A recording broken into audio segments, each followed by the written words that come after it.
প্রক্রিয়ার নামে শুনানিতে ডেকে হয়রানির অভিযোগ অব্যাহত। মুখ্যমন্ত্রী মমতা বন্দ্যোপাধ্যায়ের বিধানসভা কেন্দ্র ৭০ নম্বর ওয়ার্ডের অধীনে সেন্ট জনস ডাইসেশন গার্লস হাই স্কুলে করা হয়েছে শুনানি কেন্দ্র। অভিযোগ, শুনানিতে নথি জমা দিলেও কোনো রসিদ দেওয়া হচ্ছে না ভোটারকে, অথচ সুপ্রিম কোর্টের নির্দেশে জানানো হয়েছে নথি গ্রহণের পর সংশ্লিষ্ট ভোটারদের রসিদ দিতে হবে। এ নিয়ে তীব্র ক্ষোভ প্রকাশ করেন ৭০ নম্বর ওয়ার্ডের কাউন্সিলর অসীম বসু। অভিযোগ পেয়ে শুনানি কেন্দ্রে যান তিনি। কমিশনের এই আচরণের প্রতিবাদ জানিয়ে কাউন্সিলর সরব হন। অবশেষে বাধ্য হয়ে বিএলওদের পক্ষ থেকে ফর্মে কি কি নথিপত্র গ্রহণ হয়েছে সেটা লিখে দিয়ে স্ট্যাম্প মেরে দিচ্ছেন নির্বাচনী আধিকারিক। কেন এই কারচুপি চলছে? কমিশনকে কাঠগড়ায় তুলে প্রশ্ন ৭০ নম্বর ওয়ার্ডের কাউন্সিলরের।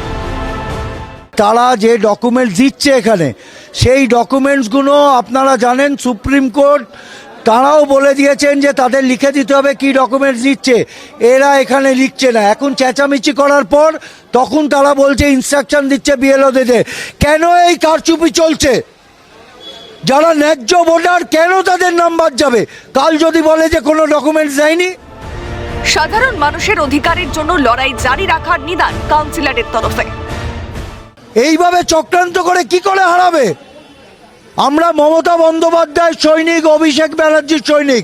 আমরা রাস্তায় আছি, ছিলাম, আছি, থাকবো। মানুষের অধিকারের জন্য আমরা লড়াই করছি, করে যাব।